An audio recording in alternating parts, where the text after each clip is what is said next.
खुदावंद यीशु के नाम में आप सबकी सलामती हो। मैं एक बार फिर आपके हुजूर हाज़िर हूँ और आपकी सलामती चाहता हूँ, आपके लिए दुआ गो हूँ। और प्लीज़ मेरी रिक्वेस्ट ये है कि ये फादर डे के हवाले से मैं बोल रहा हूँ और औलाद का और बाप का एक ताल्लुक है। इस तरह खुदावंद यीशु का और कलीसिया का ताल्लुक है और खुदावंद यीशु का और बापों के बाप के साथ ताल्लुक है।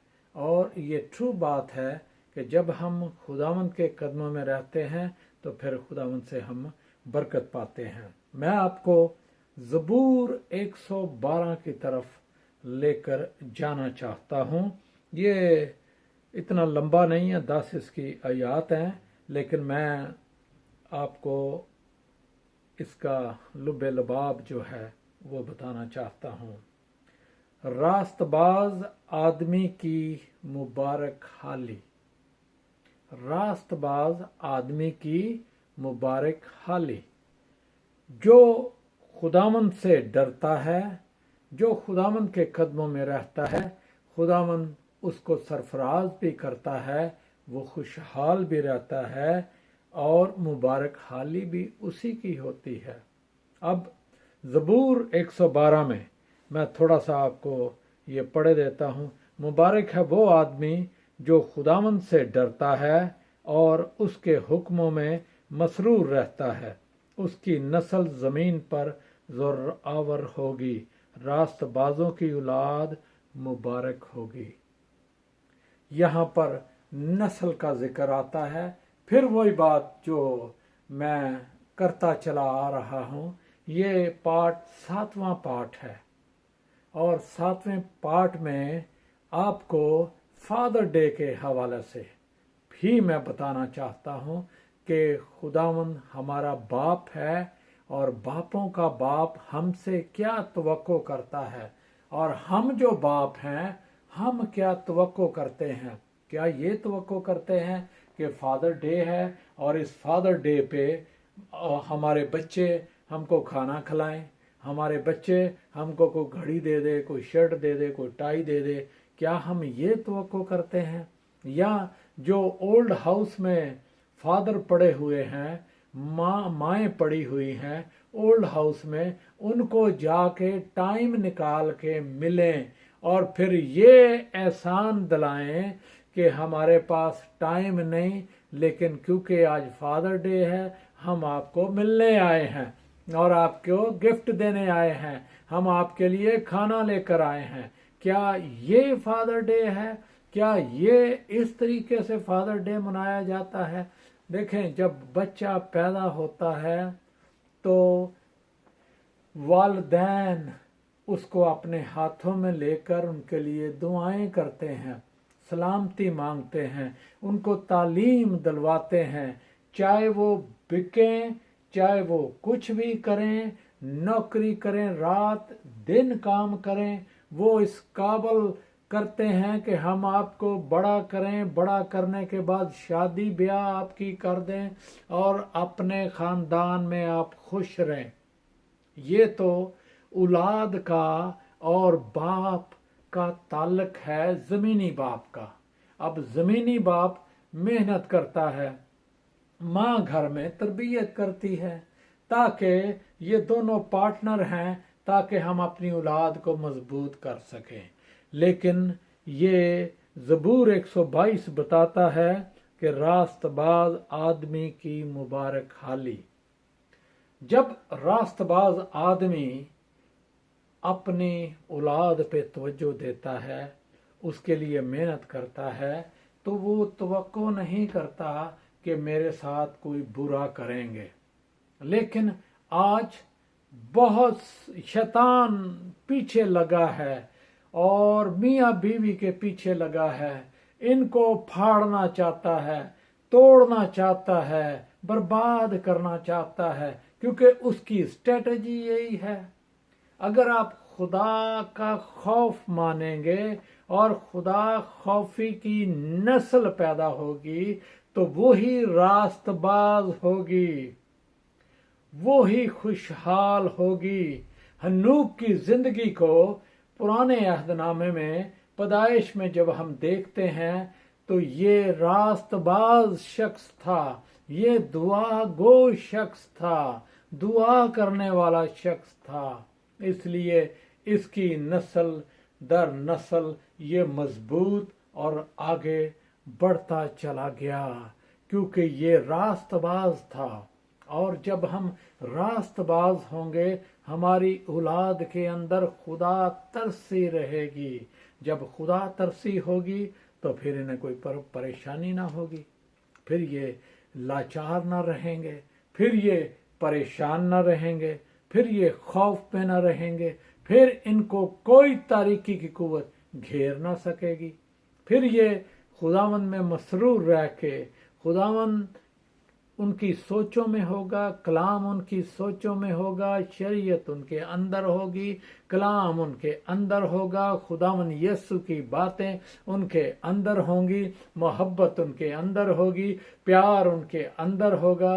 जब मोहब्बत अंदर होगी, प्यार अंदर होगा, तो फिर दूसरे को चीट नहीं किया जाएगा, बहन भाइयों को चीट नहीं किया जाएगा, फिर बहन भाइयों के लिए बेहतरी का काम किया जाएगा। जिस तरह वालिद करता है, माँ बाप करते हैं, पेरेंट्स करते हैं, ये डे मनाते हैं, फादर डे, मदर डे, ये करो वो करो। भाई सिंपल बात ये है, आप रास्तबाज बने तो आपके लिए डेली रोज ही फादर डे है, रोज ही आप बाइसे बरकत हैं, रोज ही आपकी तरक्की है, रोजाना आपकी सलामती है, रोजाना आपके लिए खुदावंद का कुदरत काम करेगी, खुदावंद की कुदरत आपकी राहें खोलेगी, क्योंकि वो बापों का बाप है। और खुदा बाप बरकत उसको देता है जो किसी काबिल हो। अगर किसी गधे को बोझ 5 किलो दे दिया जाए तो वो 5 किलो उठाने वाला है तो वो 5 किलो पे काम करेगा, लेकिन अगर वो ज्यादा उठाने वाला है उसको ज्यादा दिया जाएगा। इसी तरह वो तोड़ों की जो मिसाल आती है, किसी को 1 दिया गया, किसी को 5, किसी को 10, 10 ने 20 किए, 5 ने 10 किए। एक निकम्मा नालायक था, वो नालायक शख्स मालिक के खौफ से उसने दबा दिया, और खुदावंद फिर हिसाब लेगा। मैंने तुझे रास्तबाजी का दी, मैंने तुझे बरकत दी, तेरी राहें खोली, सलामती, तूने इस दुनिया में मेरे लोगों के लिए क्या किया है। हम दूसरे लोगों के लिए क्या करते हैं?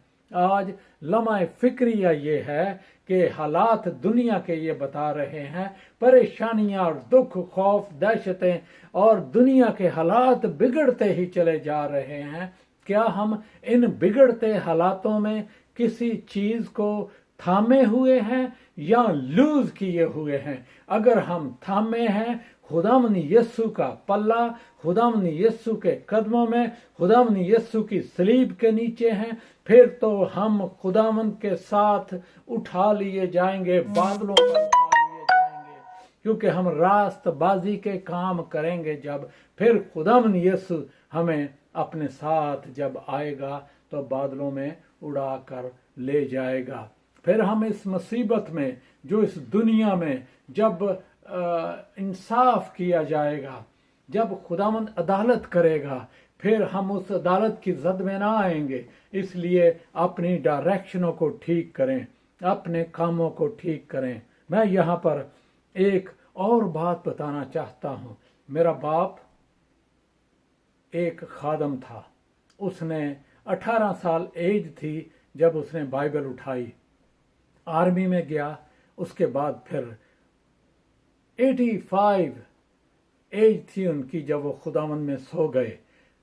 पास्टरशिप की, प्रिजन की खिदमत की, प्रिजन में 47 साल, इवन देन ऐसे क्रिमिनल लोगों में काम किया जिनमें करना मुश्किल होता है, और 47 साल अब्बाजी ने काम किया। ये क्योंकि पूरे पंजाब की जेलों में जितने लोग इस वक्त भी काम कर रहे हैं वो मेरे बाप का लगाए हुए पौधे हैं, और वो खिदमत गुजारी के काम को कर रहे हैं। और खिदमत गुजारी का काम मैंने अपने बाप से सीखा। मेरा बाप में इस खिदमत में मेरा बाप था, मेरा रूहानी बाप भी मेरा बाप था।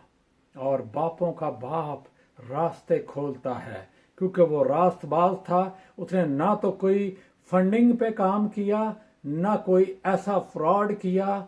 रावलपिंडी में एक बड़ा नाम था और ईमानदारी से खुदा के कलाम की खिदमत की। और आखिरी वक्त में जब वो कलाम सुना रहे थे, आखिरी टाइम मैसेज दिया, खुदावंद मैंने कलीसिया की खिदमत की, मैंने बच्चों की खिदमत की, मैंने मुआशरे में जो कुछ काम तूने मुझे दिया था, मैंने ईमानदारी से ये सारा कुछ किया और मैंने बांटा है।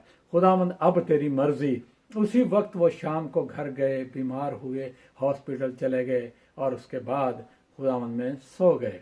ये रास्तबाज शख्स जो है, खुदावंद रास्तबाज शख्स को पता होता है कि खुदावंद ने मुझे इस रूहे ज़मीन पर क्यों रखा है। आज नौजवान नस्ल को पूछो, उनका मकसद ही कोई नहीं, उन्हें पता ही नहीं है खुदावंद ने हमें क्यों यहाँ पर रखा है, हमारे मकासद क्या है, हम करने क्या आए हैं, खुदा ने दुनिया में रखा क्या है। क्या नशेबाजियां, चोरियां, झूठ, फरेब, चुगलियां, बखीलियां, टांगे खींचना, दूसरे को काटना, अपने फायदे लेना, ये तो शैतान का काम है। ये रास्तबाज लोगों का काम नहीं, ये शैतान लोगों का काम है। शैतान उनके कान में डालता है और वो इस तरह करते हैं।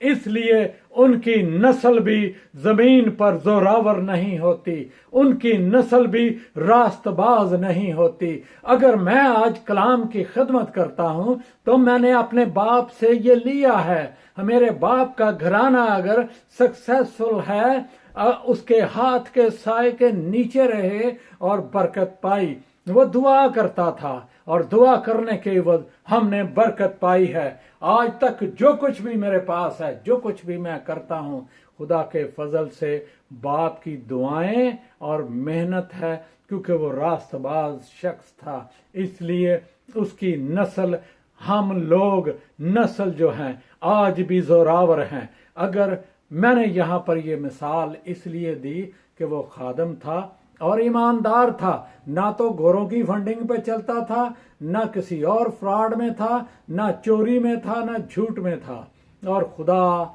अच्छी नौकरियां मेरे बाप ने की और नौकरी के साथ खिदमत गुजारी के काम को किया, अपना बिजनेस किया और उसमें साथ ही खिदमत गुजारी के काम को किया। इसलिए बहुत से खादम खिदमत करते हैं, फ्रॉड में आते हैं, बच्चों को जायज नजायज खिलाते हैं। मैंने अपनी आंखों से देखा है, उनको रोते कराते उनकी नस्लों को, और वो परेशान देखा। क्यों? क्योंकि उनके अंदर हकीकत नहीं है, उनके अंदर खुदा का रहम नहीं है, उनके अंदर रास्तबाजी नहीं है। अगर नहीं होगी तो फिर अजीजों किस तरह मुमकिन है कि हम तरक्की कर सके। मैं आखिरी आयत आपके सामने पढ़कर इसको क्लोज करूंगा और फिर उसके बाद आठवां पाठ जो है उसकी तरफ जाऊंगा। अगर 7वें को देखना है तो फिर 8वें को देखें, 9वां और 10वां पाठ मैं बनाऊंगा। इनको आप देखें, आप इनसे आपको कलाम की लाइन मिलेगी, बरकत मिलेगी, सलामती मिलेगी, और ये दूसरों तक भी आप शेयर करें। प्लीज, मैं आपके सामने ज़बूर, पहला ज़बूर है, इसको पढ़ना चाहता हूँ। मुबारक है वो आदमी जो शरीरों की सलाह पर नहीं चलता और खताकारों की राह में खड़ा नहीं होता और ठट्ठाबाजों की मजलिस में नहीं बैठता, बल्कि खुदा की शरीयत में उसकी खुशनुदी है और उसी की शरीयत पर दिन रात उसका ध्यान रहता है। यहाँ पर 3 चीजें हैं। मुबारक वो शख्स है जो शरीरों की सलाह पर नहीं चलता। शरीर आपको बड़े मशवरे देते हैं, उनकी सलाह पर नहीं चलता, वो बचा रहता है, वो सेफ रहता है।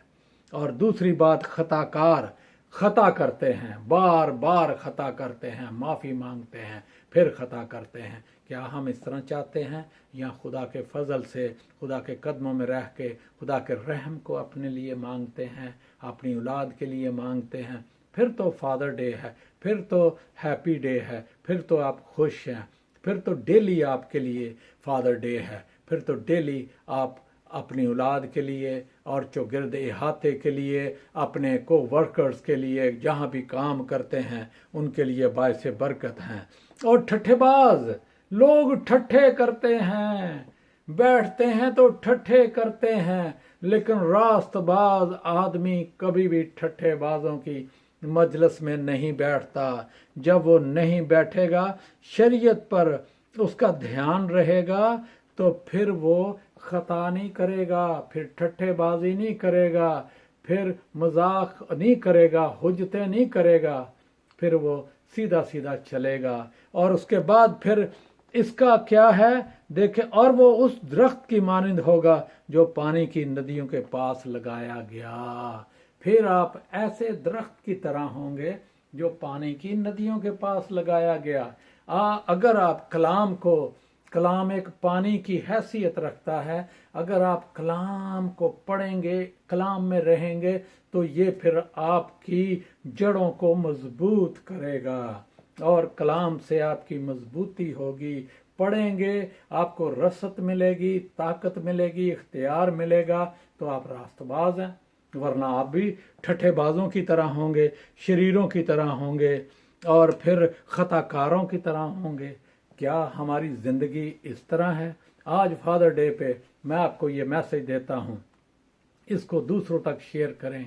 कहीं ऐसा तो नहीं है कि हम ठट्ठाबाजों में हैं, हम रास्तबाज नहीं हैं। हम कैसे बाप हैं, हम कैसे पेरेंट्स हैं, हम कैसे बच्चे हैं, हम कैसी जवान नस्ल हैं। नस्ल में आज तकलीफ है, नस्ल में आज प्रॉब्लम है। वो पढ़ लिख ज़्यादा जाते हैं, समझदार ज़्यादा अपने आप को समझते हैं, इसलिए वो खताएं करते हैं, इसलिए वो ठट्ठाबाजों में रहते हैं, इसलिए वो शायद नशेबाजों में रहते हैं, वो झूठ बोलने वालों में रहते हैं, वो फरेब घड़ने वाले लोगों में रहते हैं और ये कहते हैं हम बड़े स्मार्ट हैं, हम आपसे भी ज़्यादा स्मार्ट हैं। क्या ये स्मार्टनेस मेरे और आपके लिए कारामद हो सकती है? औलाद कारामद हो सकती है? अगर औलाद इन चीज़ों को सीखेगी तो फिर बायसे बरकत होगी, और बायसे बरकत होगी तो बाप की इज्जत करना भी जानेंगे। जो ज़मीनी बाप की इज्जत करना जानेगा, वो खुदा बाप की भी इज्जत रखना जानेगा। वरना खुदा की इज्जत करना भी मुश्किल और दूर की बात है। अगर आप इन जमीन पर रहते हुए बाप की इज्जत नहीं करते, किस तरह मुमकिन है कि आप खुदा बाप की इज्जत कर सकें? अगर आप खुदा बाप की इज्जत नहीं करेंगे तो रास्तबाजों में नहीं होंगे, फिर आप ठट्ठाबाजों में होंगे, फिर आप शरीरों में होंगे, फिर आप खताकारों में होंगे, फिर आप जुर्म करने वालों में होंगे। ऐसे लोगों का तो कोई हमेशा की जिंदगी के साथ ताल्लुक नहीं है। खुदावंद यीशु आ रहे हैं और जल्द आ रहे हैं, बहुत नज़दीक है टाइम। अजीज़ों, आज भी अपनी पहचान करें कि हम किस जगह पर खड़े हैं। जब हम देखेंगे, जानेंगे, समझेंगे, तो फिर हम तौबा करेंगे। आए तौबा करें ताकि खुदावंद यीशु मुझे और आपको संभाले, मेरे और आपके कदमों में। हाँ, मैं और आप खुदावंद यीशु के कदमों में रहें। आए, मैं आपको दावत देता हूँ ताकि आपके ख़ानदान, आपके बच्चे, आपकी नस्लें बाइसे बरकत बने और आप दूसरों के लिए बाइसे बरकत बने। मेरा बाप आखिरी मैसेज देते वक्त उसने कहा, मैंने मुआशरे की खिदमत की, मैंने बच्चों की खिदमत की, मैंने कलीसिया की खिदमत की, और जो जो काम खुदावंद तूने मुझसे लिया मैंने ईमानदारी से किया। और अब तेरी मर्जी है, जाना हर एक ने इस दुनिया से है, पर हम यहाँ पर क्या छोड़ के जाते हैं, इस दुनिया में क्या हम बाकी छोड़ते हैं, ये बात सोचने वाली हम पे है। क्या करते हैं? आए अपनी राहों को हमवार करने के लिए खुदावंद यीशु की सलीब के नीचे आ जाएं, तौबा करें। खुदावंद यीशु ने आज भी आपके लिए रहम का दरवाज़ा खुला है, निजात का दरवाज़ा खुला है, शिफा का दरवाज़ा खुला है। आएं और ले लें खुदावंद यीशु को कबूल करें। आज इस कलाम के बायस खुदावंद आपको बरकत दे। मैं 8वां पार्ट लेकर आपके हजूरी में फिर आने वाला हूं और खुदावंद आपको बरकत दे। आप खुश रहें। यीशु के नाम में आमीन।